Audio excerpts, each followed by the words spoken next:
Partager une culture commune de la coéducation et de l'inclusion numérique des parents est un objectif clé de l'école. Mais comment faire? Comment? C'est d'abord apporter des réponses en termes d'éducation et de protection aux préoccupations des parents.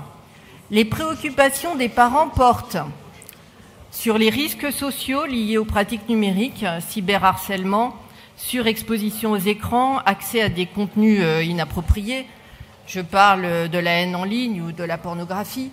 La cybercriminalité aussi est importante, les usurpations d'identité, les faux profils. Les préoccupations des parents portent aussi sur la présence des enfants en ligne et les données personnelles, la place des jeux vidéo dans le temps disponible pour l'étude et le travail, la nécessité d'un usage raisonné et raisonnable des écrans qui ont des influences que l'on connaît sur le sommeil, l'alimentation ou le développement cognitif.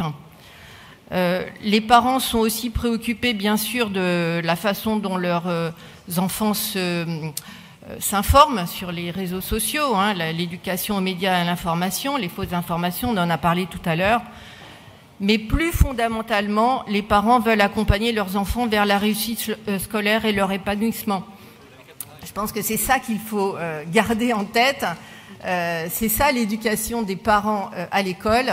C'est bien sûr la protection, mais surtout leur donner les moyens de suivre la scolarité de leurs enfants. C'est là leur attente principale.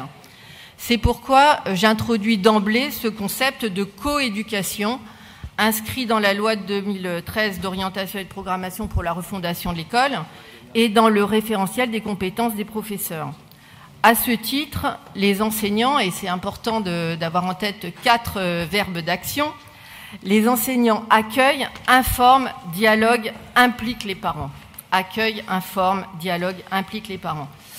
Les mallettes des parents au numérique pour l'école et le collège présentent des ressources pour aider les parents avec le numérique, pour la coéducation au et par le numérique. Ce sont des mallettes que vous trouvez sur le site d'information tout public et du SCOL. Vous en trouvez aussi les coordonnées dans la lettre que je vous ai distribuée. C'est une lettre que Richard Galin, qui est ici présent, qui s'occupe de l'e-parentalité au ministère, rédige avec des experts. C'est une lettre qui est envoyée à tous les enseignants. Donc ce sont des ressources, ces mallettes pour les parents qui permettent de montrer l'apport du numérique, de lever les peurs et le voile sur les idées reçues grâce aux apports de la recherche. Par exemple, dans ces mallettes, on y trouve ce que permet l'ENT, l'espace numérique de travail, plus de communication, le suivi de la scolarité, les devoirs, les notes, les événements scolaires, les échéances importantes dans la scolarité, les groupes de discussion avec les parents. L'ENT, c'est aussi la relation directe avec la vie scolaire, la participation active à la vie de l'école dans un cadre sécurisé et protecteur des données personnelles, parce que tout à l'heure on a dit que tout le monde était sur WhatsApp. Les parents sont sur WhatsApp, mais il ferait mieux d'être sur les ENT, parce que là, au moins, leurs données seraient sécurisées, et j'espère que de plus en plus, ils auront ce réflexe-là. On y trouve aussi comment organiser la continuité si l'enfant est malade.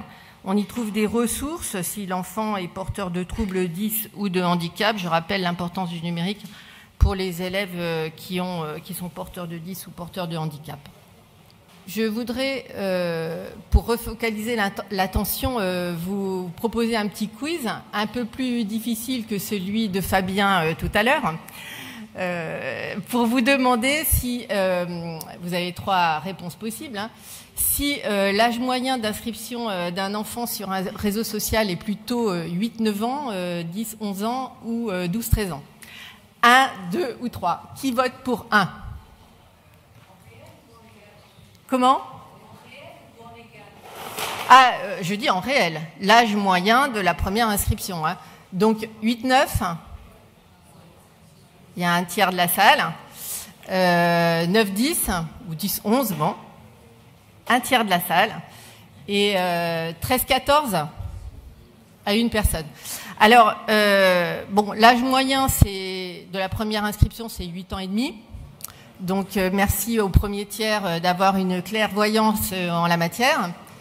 Je dois dire que la deuxième partie de mon intervention porte sur les territoires numériques éducatifs. C'est un dispositif de démonstrateur qui est financé par les crédits d'investissement France 2030, qui permettent le déploiement du numérique dans un territoire, donc à l'initiative d'un territoire. Et donc la Banque des territoires avec laquelle on conduit cette action nous aide beaucoup. Et dans ces TNE, par exemple celui de l'Hérault, il y a eu une enquête d'un laboratoire de recherche qui a porté sur les parents d'élèves de CM2 et de 6e, qui montre que 90% des parents interrogés disent que leur enfant n'est pas inscrit sur un réseau social.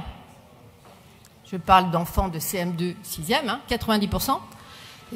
Et dans la même enquête, 90% des enfants, de leurs enfants, disent être inscrits sur un réseau social. Donc, voilà, nous avons des moyens importants pour creuser la question des pratiques numériques et de la parentalité numérique dans les territoires numériques éducatifs. Nous prenons conscience, parce que nous aussi, nous sommes confrontés à de nouveaux enjeux, nous prenons conscience de ce gap important. Alors, où il faut refaire la loi, parce que la majorité numérique, c'est 15 ans, et qu'on ne peut pas s'inscrire sur un réseau social avant 13, et qu'entre 13 et 15, il faut avoir le consentement de ses parents. Donc, où on refait la loi, où on accélère l'éducation. Donc, voilà. Moi, je suis là pour vous montrer comment on met les petites graines déjà dans la tête des enfants et de leurs parents pour que la loi tout simplement soit respectée, que les enfants soient accompagnés dans ces nouveaux terrains, ces nouveaux paysages de leur vie quotidienne. Alors, dans ces territoires numériques éducatifs, on a pu développer certaines innovations, et en particulier le PIX Parent. Le PIX Parent, aujourd'hui, se déploie dans 3 territoires, et il sera généralisé à la rentrée 2024. Vous pouvez le découvrir en avant-première sur le site de PIX. Je vous engage à faire les modules. Moi-même, je les ai testés. C'est intéressant. C'est pour les parents les plus éloignés du numérique, mais parfois qui peuvent avoir une aisance numérique, mais qui ne sont pas conscients des enjeux. C'est un outil pour le développement des compétences de base, l'auto-formation et pour l'orientation, le cas échéant, vers des structures plus aptes à les accompagner par le présentiel. Donc, avec 3 rôles endossés par les parents au quotidien, parents d'enfants, parents d'élèves et parents citoyens. Par exemple, PIX s'est aidé à utiliser le simulateur de bourse pour connaître ses droits, ou évaluer ses droits à 34 autres aides sociales, avec des tutos pour comprendre. Par exemple, ce que peut PIX, c'est apprendre à signaler un contenu haineux sur une plateforme, ou encore mettre en place le contrôle parental pour restreindre l'usage des équipements connectés de la famille. Bon voilà, ce sont des choses un petit peu de base. Néanmoins, tous les parents ne savent pas le faire, donc PIX peut les y aider. Et vous ne répondez pas bien aux questions, il y a un algorithme adaptatif qui vous en pose d'autres.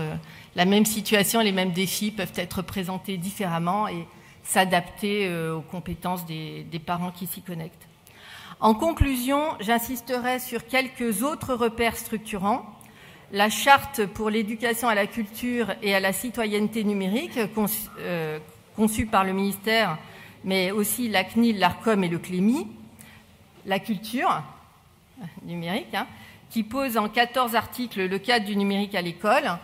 Je vous ai fait distribuer un petit hors-série du magazine Chute, qui est un magazine papier sur le numérique.